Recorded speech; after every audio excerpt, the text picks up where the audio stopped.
कोडी frontier institute में आप सभी का सादर अभिनंदन है। आज का टॉपिक है इंडिया फर्स्ट, भारत में प्रथम, पार्ट 3। अब तक हम जब भी वीडियो लाए आप सभी ने बहुत सहयोग किया। आप लोग के अपार सहयोग के लिए तहे दिल से शुक्रिया। ठीक है, उम्मीद करते हैं ये वीडियो भी आपको पसंद आएगा। ठीक, चलते हैं नेक्स्ट पॉइंट पे। पहला पॉइंट है, देखिए, विदेश जाने वाले प्रथम भारतीय। तो ध्यान रखिएगा, विदेश जाने वाले प्रथम भारतीय थे राजा राम मोहन राय। और किसके सपोर्ट से गए थे ये? अकबर द्वितीय, उत्तरवर्ती मुगल शासक अकबर द्वितीय के सहयोग से ये आपके ब्रिटेन जाते हैं और विदेश जाने वाले ये प्रथम भारतीय राजा राम मोहन राय। इनके बारे में जब बात चली राजा राम मोहन राय की तो बहुत सारे पॉइंट आपके यहाँ से क्वेश्चन बनते हैं। और हम आपको पहले ही बताएं कि जब भी हम पढ़ाते हैं आपको तो एक पॉइंट के साथ जितने क्वेश्चन बन सकते हैं आपको सबके बारे में हम बताते हैं। तो राजा राम मोहन राय, इनको राजा की उपाधि अकबर द्वितीय ने दी थी। अकबर द्वितीय कौन थे? उत्तरवर्ती मुगलों में ये शासक थे, बहादुर शाह जफर से पहले। ठीक है, और इन्हीं के सहयोग से इन्हीं की पेंशन की बात करने के लिए राजा राम मोहन राय ब्रिटिश क्राउन से मिलने के लिए विदेश जाते हैं। और इस तरह से राजा राम मोहन राय विदेश जाने वाले पहले भारतीय। क्लियर। नेक्स्ट आपका राजा राम मोहन राय की कुछ पुस्तकें हैं, संवाद कौमुदी और मिरात उल अखबार। ठीक है, ये 2 किताबें इनकी हैं। इसके अलावा इनका और भी बहुत महत्वपूर्ण योगदान रहा है भारतीय इतिहास में। इन्होंने ब्रह्म समाज की स्थापना की, ब्रह्म समाज, ध्यान रखिएगा। इसके अलावा सती प्रथा का उन्मूलन करने के लिए विलियम बेंटिक के प्रयास से, विलियम बेंटिक के द्वारा 1829 के एक्ट 17 के तहत सती प्रथा का अंत किया गया। अब जब सती प्रथा की बात की है तो ध्यान रखिएगा, आपसे क्वेश्चन पूछा जाता है कि सल्तनत काल में सती प्रथा पर प्रतिबंध लगाने वाला शासक कौन था? तो फिरोज शाह तुगलक। मुगल काल में सती प्रथा पर किसने प्रतिबंध लगाया था? तो अकबर। ठीक है, ध्यान रखिएगा, अकबर। ठीक है, अकबर प्रथम। अब नेक्स्ट क्वेश्चन आते हैं आपका दादा साहब फाल्के। देखिए यहाँ दूसरा पॉइंट है आपका, पहला दादा साहब फाल्के पुरस्कार पाने वाले व्यक्ति। ठीक है, तब पहला दादा साहब फाल्के पुरस्कार पाने वाले व्यक्ति कहा जाए या आपसे महिला कहा जाए तो यह है देविका रानी। अब यहाँ ध्यान रखिएगा 1969 में दादा साहब फाल्के पुरस्कार की स्थापना होती है और दादा साहब फाल्के पुरस्कार 1969 में पहली बार दी गई, देविका रानी को मिला ये पुरस्कार। अब ये देविका रानी कौन है? तो भारतीय फिल्म की ये पहली महिला अभिनेत्री हैं। ध्यान रखिएगा, ये भारतीय फिल्म की ये पहली अभिनेत्री हैं देविका रानी, जिनको कि 1969 में दादा साहब फाल्के अवार्ड मिला था। अब जब देविका रानी की बात की है तो इनके बारे में भी जान लीजिए। देविका रानी रविन्द्रनाथ टैगोर की भतीजी थी। ठीक है, और बॉलीवुड में प्रवेश करने वाली पहली महिला थी जिन्होंने अपने पूरे परिवार से बगावत करके बॉलीवुड में प्रवेश किया था। ठीक है, नेक्स्ट चलते हैं और जानिए, बॉम्बे टॉकीज की ये मालकिन है। ठीक है, जब दादा साहब फाल्के अवार्ड की बात कर रहे हैं तो हमें लगता है कि एक पॉइंट और बताना चाहिए आपको। 1969 से इसकी शुरुआत होती है और 2019 में दादा साहब फाल्के का 50वां अवार्ड दिया गया और किसे मिला है? अमिताभ बच्चन को। ठीक है, तो आपके लिए ये साल बहुत महत्वपूर्ण है। आपके लिए क्वेश्चन जरूर पूछा जाएगा कि दादा साहब फाल्के अवार्ड लेटेस्ट किसको मिला है, या नवीनतम दादा साहब फाल्के अवार्ड या 2019 का दादा साहब फाल्के अवार्ड किसे मिला है? तो अमिताभ बच्चन को मिला है। क्लियर। नेक्स्ट पॉइंट आपका है तीसरा, पीएम बनने वाले राज्यसभा के प्रथम सदस्य। तो ध्यान रखिएगा, इसका आंसर है इंदिरा गांधी। ठीक है, अब यहाँ पॉइंट और भी जानिए। इंदिरा गांधी भारत की तीसरे प्रधानमंत्री थी, भारत के तीसरे प्रधानमंत्री। इससे पहले जवाहरलाल नेहरू, उनकी मृत्यु के बाद लाल बहादुर शास्त्री, और इसके बीच में 2 बार कार्यवाहक रहे हैं गुलजारी लाल नंदा। तो आपसे पूछा जाता है भारत के पहले कार्यवाहक प्रधानमंत्री तो गुलजारी लाल नंदा। ठीक है, नेक्स्ट आपका इंदिरा गांधी के बारे में जानिए। इंदिरा गांधी जिस समय प्रधानमंत्री बनी उसमें वो राज्यसभा के सदस्य थी और इनसे पहले जो भी प्रधानमंत्री बने थे वो सब लोकसभा के सदस्य थे। ठीक है, तो ये इंपॉर्टेंट पॉइंट है, आपके लिए क्वेश्चन पूछा जाता है बार बार कि राज्यसभा की पहली सदस्य जो प्रधानमंत्री बनी है या प्रधानमंत्री बनने वाली राज्यसभा की पहली सदस्य, ठीक है, के पहले सदस्य तो इंदिरा गांधी। अब जब इतनी बात जाने हैं आप तो एक पॉइंट और जानिए, 2 पॉइंट और। अब तक मोदी जी हमारे 15वें प्रधानमंत्री हैं, तो 15वें प्रधानमंत्री हैं, तो 15 प्रधानमंत्री में अब तक 3 प्रधानमंत्री जो कि राज्यसभा के सदस्य रह चुके हैं, इंदिरा गांधी, इंद्र कुमार गुजराल और मनमोहन सिंह। ठीक है, 3 पॉइंट ध्यान रखिएगा और भी। अब चलते हैं नेक्स्ट आपका चौथा पॉइंट। नेक्स्ट आपका है चौथा पॉइंट, देखिए, लोकसभा की अध्यक्ष बनने वाली प्रथम महिला।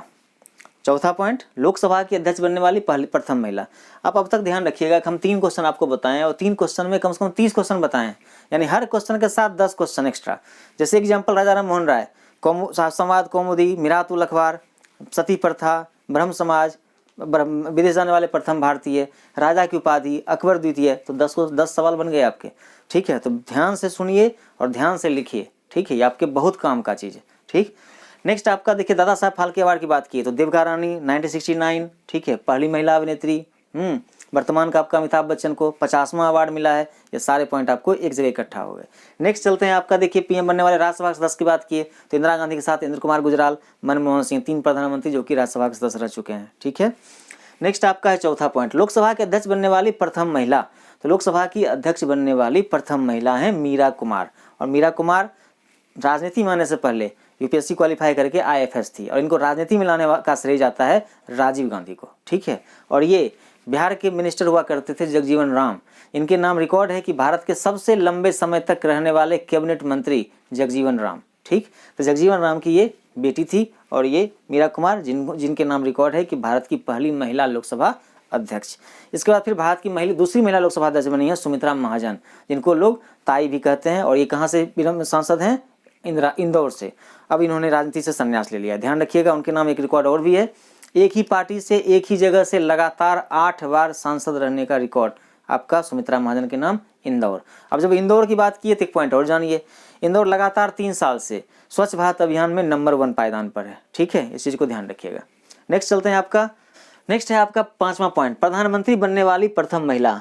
प्रधानमंत्री बनने वाली प्रथम महिला इंदिरा गांधी। ठीक है, तो पॉइंट पीछे भी बातचीत कर लिए थे हम। राज्यसभा के सदस्य, राज्यसभा से प्रधानमंत्री बनने वाली पहले प्रधानमंत्री इंदिरा गांधी, या प्रथम महिला भारत की कहा जाए तो इंदिरा गांधी। अब जब प्रथम महिला की बात हुई है तो एक पॉइंट और भी जानिएगा, यहाँ पे आपसे कहा जाए विश्व की प्रथम महिला प्रधानमंत्री तो श्री मावो भंडार नायके, और ये श्रीलंका की है। ठीक है, ध्यान रखिएगा।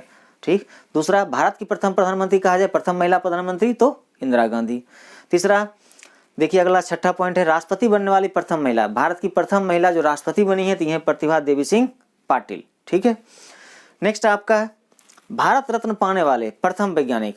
भारत रत्न पाने वाले प्रथम वैज्ञानिक थे सीवी रमन, और सीवी रमन को भारत रत्न मिला है 1954 में सर्वपल्ली राधाकृष्णन, सी राजगोपालाचारी और सीवी रमन, चंद्रशेखर वेंकट रमन, तीनों को एक साथ। ठीक है, अब इसमें आपसे प्रश्न पूछता है कि भारत रत्न प्रथम बार किस वर्ष दिया गया, तो 1954। सबसे पहले किसे मिला, तो अभी आपसे बात की है कि 3 व्यक्ति थे, सी राजगोपालाचारी, सर्वपल्ली राधाकृष्णन और सर्वपल्ली राधाकृष्णन और सीवी रमन। अब इन तीनों में उस समय सर्वपल्ली राधाकृष्णन भारत के उपराष्ट्रपति हुआ करते थे, तो सर्वपल्ली राधाकृष्णन उपराष्ट्रपति थे तो उन्हें वरीयता क्रम में पहले आमंत्रित किया गया मंच पर। इस तरह से पहले वो मंच पे पहुंचे और पहले उनको भारत रत्न मिला।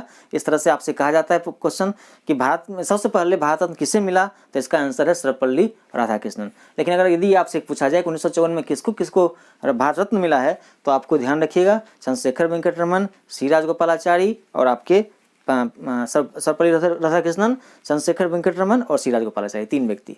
क्लियर, नेक्स्ट चलते हैं आपका। अच्छा, जब बात की भारत रत्न का, सीवी रमन की बात कर लिए, कुछ पॉइंट और जान लीजिए। सीवी रमन, इन्होंने रमन इफेक्ट की खोज की थी, कब, 1930 में। ठीक है, और तारीख क्या थी, 28 फरवरी, और इसी 28 फरवरी को हम विज्ञान दिवस के रूप में मनाते हैं। ठीक है, 28 फरवरी को हम विज्ञान दिवस के रूप में मनाते हैं। इसलिए मनाते हैं क्योंकि इसी दिन 28 फरवरी 1930 को सीवी रमन ने रमन इफेक्ट की खोज की थी। क्लियर है, एक पॉइंट और भी जान लीजिए, रमन इफेक्ट की खोज के लिए सीवी रमन को 1930 में नोबेल पुरस्कार भी मिला था, और नोबेल पुरस्कार पाने वाले भारत के प्रथम वैज्ञानिक सीवी रमन है। इसकी चर्चा हम आगे भी करेंगे, शायद आगे भी है, हाँ है। नोबेल पुरस्कार पाने वाले प्रथम भारतीय वैज्ञानिक सीवी रमन 1930, रमन प्रभाव। ठीक है, सब कुछ क्लियर। नेक्स्ट चलिए नेक्स्ट है आपका नोबेल पाने वाले प्रथम भारतीय। नोबेल पाने वाले प्रथम भारतीय रविंद्रनाथ टैगोर। ठीक है, और 1913 में इनको मिला है इनकी पुस्तक गीतांजलि के लिए। इनकी पुस्तक गीतांजलि,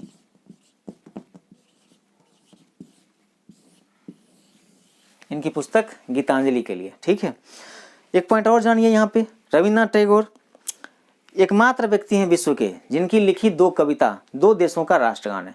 इन्होंने जनगण मन लिखा, वो भारत का राष्ट्रगान है जिसका गायन अवधि 52 सेकंड है, और इन्होंने अमार सुनार बांग्ला लिखा था स्वदेशी आंदोलन के समय 1905 में, बंगाल विभाजन के समय, और वो अमार सुनार बांग्ला आज बांग्लादेश का राष्ट्रगान है। ठीक है, चलिए नेक्स्ट चलते हैं 10वें पॉइंट पे। भारत रत्न पाने वाले प्रथम फर्स्ट फॉरेनर कौन, खान अब्दुल गफ्फार खान। ध्यान रखिएगा, खान अब्दुल गफ्फार खान। ये वर्तमान में पाकिस्तान के बलूचिस्तान प्रांत से बिलोंग करते थे। ठीक है, और इन्हें सीमांत गांधी कहा जाता था, फ्रंटियर गांधी। और आप कहाँ पढ़ रहे हैं इस समय, कोडी फ्रंटियर, फ्रंटियर इंस्टीट्यूट है ये, और चैनल हमारा है कोडी फ्रंटियर, ध्यान रखिएगा, सब्सक्राइब करना मत भूलिएगा। नेक्स्ट आपका है खान अब्दुल गफ्फार खान। तो खान अब्दुल गफ्फार खान को सीमांत गांधी भी कहते हैं और इन्हें फ्रंटियर गांधी भी कहते हैं। इनके द्वारा चलाया गया आंदोलन था लाल कुर्ती आंदोलन और खुदाई खिदमतगार।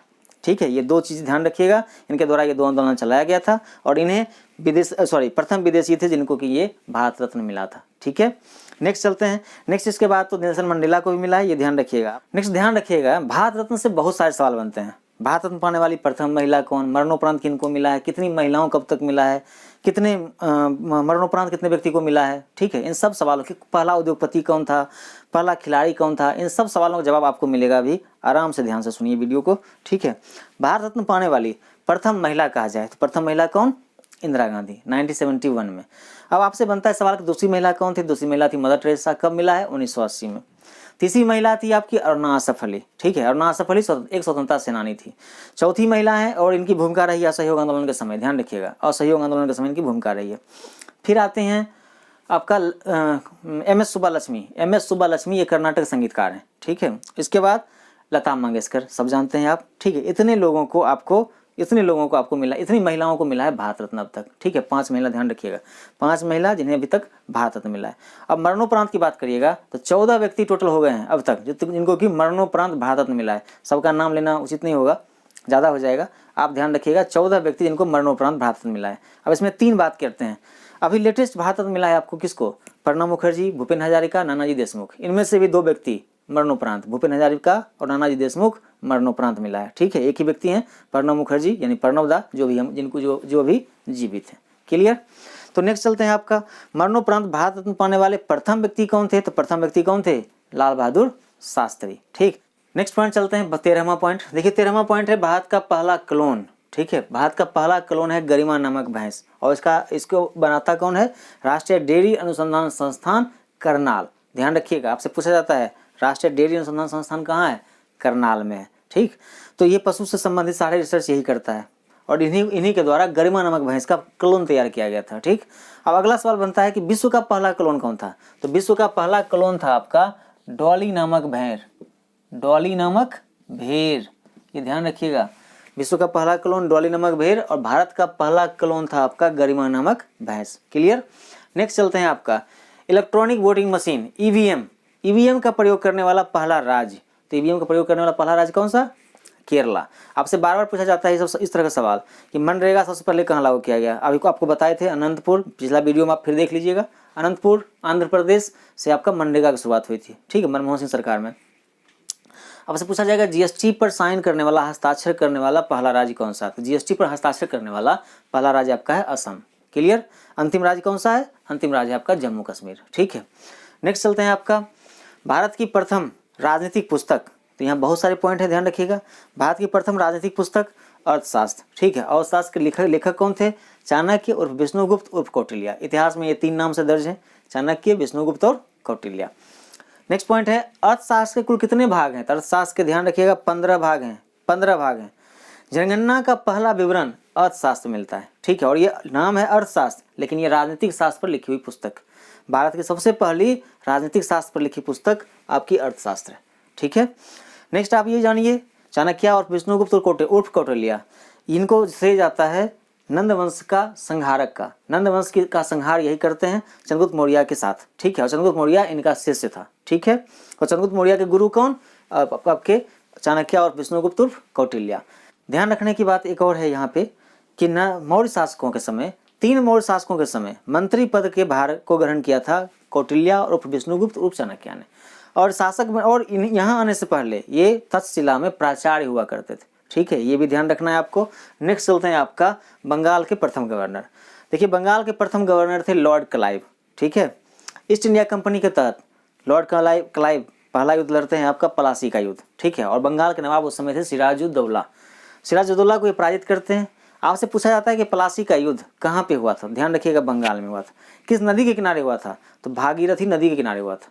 ठीक है, भागीरथी नदी भारत में 2 है, ध्यान रखिएगा, भारत में भागीरथी नदी 2 है। एक अलकनंदा और भागीरथी मिलकर बनती है गंगा, और दूसरी आपकी भागीरथी है वो बंगाल में है, जिसके किनारे प्लासी का युद्ध हुआ था। क्लियर। अब प्लासी के युद्ध के समय बंगाल का नवाब बताया आपको सिराजुद्दौला थे।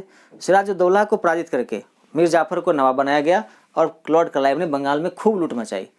इतनी लूट मचाई कि ये लोग यहाँ से जब ब्रिटेन गए तो ये लोग सैनिक का काम छोड़ दिया और ये लोग जमींदार बन गए। ठीक है, अब इसके बाद लॉर्ड क्लाइव दोबारा फिर आते हैं, दोबारा इनको फिर बंगाल का गवर्नर बनाया जाता है। ठीक है, बंगाल गवर्नर दोबारा इनको फिर बनाया जाता है। इसलिए पूछा जाता है यहाँ 2 सवाल कि बंगाल का प्रथम गवर्नर कौन, तो लॉर्ड क्लाइव।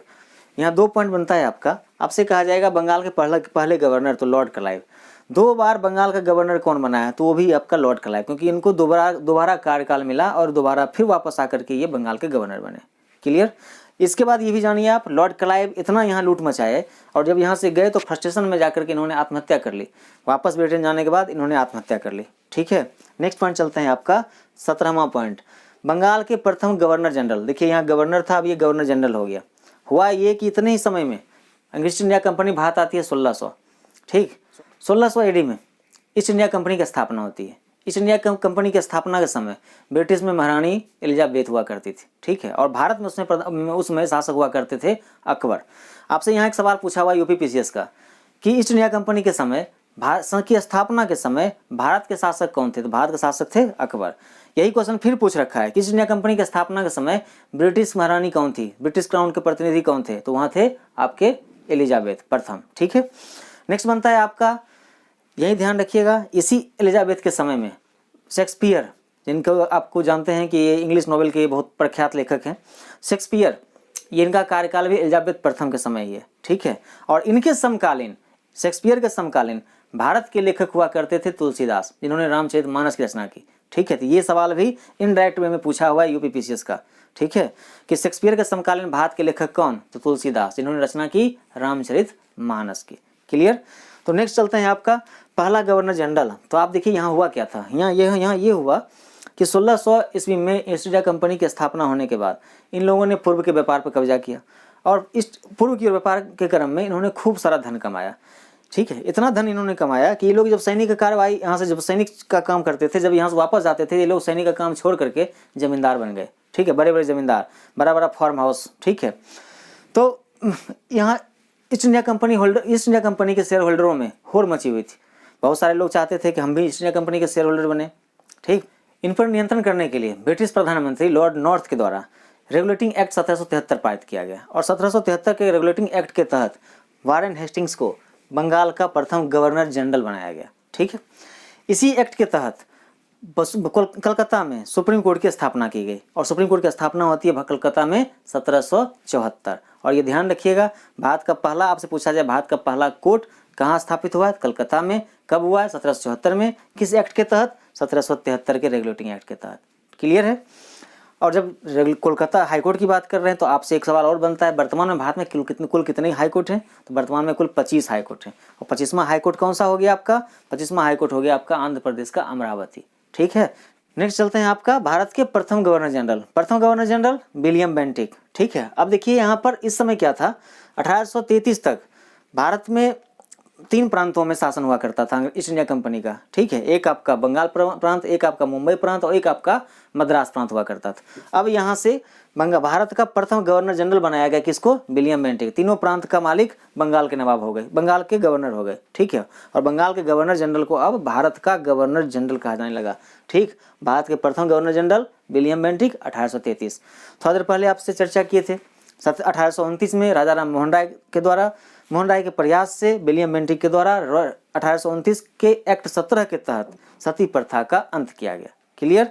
नेक्स्ट चलते हैं आपका 19वां पॉइंट, भारत के प्रथम वायसराय। अब यहाँ ध्यान रखिएगा, लॉर्ड डलहौजी की नीतियों के कारण, यानी डॉक्ट्रिन ऑफ लेप्स और अवध के विलय के कारण 1857 में भारत में विद्रोह होता है। ठीक है, और 1857 के विद्रोह के बाद ब्रिटिश क्राउन के द्वारा अब यहाँ गवर्नर जनरल का पद खत्म करके यहाँ वायसराय का पद सृजन किया गया। ठीक है, और पहले वायसराय, भारत के प्रथम वायसराय कौन, लॉर्ड कैनिंग। कब, 1858। ठीक, अब जब वायसराय की बात की तो फिर ध्यान रखिएगा 1935 में जाकर फिर 1935 के भारत शासन अधिनियम के तहत वायसराय का पद खत्म कर दिया गया और फिर से गवर्नर जनरल कहा जाने लगा। ठीक है, इस पॉइंट को ध्यान रखिएगा क्योंकि फिर आगे देखिए लिखा हुआ है गवर्नर जनरल। नेक्स्ट चलते हैं आपका भारत का अंतिम अंग्रेज गवर्नर जनरल। तो अंतिम अंग्रेज गवर्नर जनरल था आपका लॉर्ड माउंटबेटन। ठीक है, लॉर्ड माउंटबेटन। आज़ादी के समय पूछा जाए आपसे कि भारत के गवर्नर जनरल कौन थे, तो लॉर्ड माउंटबेटन। ठीक है, फिर आता है भारत का प्रथम या अंतिम भारतीय गवर्नर जनरल। अब ध्यान रखिएगा, लॉर्ड माउंटबेटन के बाद एक ही गवर्नर जनरल बनते हैं और वो कौन, सी राजगोपालाचारी। ठीक है, और सी राजगोपालाचारी प्रथम भारतीय भी हैं और अंतिम भारतीय भी हैं। तो आपसे जैसे पूछा जाए भारत का प्रथम कहा जाए तो भी सी राजगोपालाचारी, अंतिम कहा जाए तो भी सी राजगोपालाचारी। ठीक है, और 1948 से 50 और 50 के बाद 26 जनवरी से आपका 26 जनवरी 1950 को जब संविधान पूर्ण रूपेण आपका हमने स्वीकार कर लिया, अंगीकृत कर लिया, उस दिन के बाद से डॉक्टर राजेंद्र प्रसाद हमारे भारत के प्रथम राष्ट्रपति हो गए। ठीक है, और गवर्नर जनरल का पद समाप्त कर दिया गया। नेक्स्ट पॉइंट चलते हैं, 22वां पॉइंट, एकमात्र गवर्नर जनरल जिसकी हत्या भारत में हुई। तो एकमात्र गवर्नर जनरल जिसकी हत्या भारत में हुई ये थे आपके लॉर्ड मेयो। ठीक है, और इनकी हत्या एक अफगान के द्वारा 1872 में अंडमान निकोबार में करती जाती है। ठीक है, तो यहाँ 3 प्रश्न बनता है। एकमात्र गवर्नर जनरल जिसकी हत्या भारत में हुई है तो वो हैं लॉर्ड मेयो। कब हुई है, 1872 में हुई है। कहाँ हुई है, अंडमान निकोबार में हुई है। किसने की है, अफगान पठान ने की है। ठीक है, 4 सवाल। नेक्स्ट पॉइंट आइए, 23वां पॉइंट, एकमात्र गवर्नर जनरल जिनकी कब्रगाह भारत में। तो एकमात्र गवर्नर जनरल जिनकी कब्रगाह भारत में है ये लॉर्ड कॉर्नवालिस। ठीक है, इनके साथ भी घटना क्या रही, ये 2 कार्यकाल में बने हैं भारत के बंगाल के गवर्नर जनरल। ये 2 कार्यकाल में बंगाल के गवर्नर जनरल बने।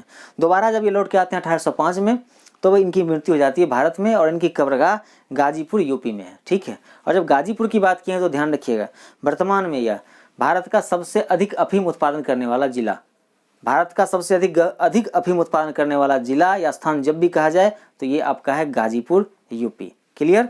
जब कॉर्नवालिस की बात कर रहे हैं तो एक पॉइंट और ध्यान रखने की बात यह है कि भारत में पुलिस सेवा का जनक और भारत में नागरिक सेवा यानी सिविल सेवा का जनक आपको लॉर्ड कॉर्नवालिस को ही कहा जाता है। आज जो पुलिसिया व्यवस्था आप देख रहे हैं इसके जनक भारत में लॉर्ड कॉर्नवालिस हैं। क्लियर।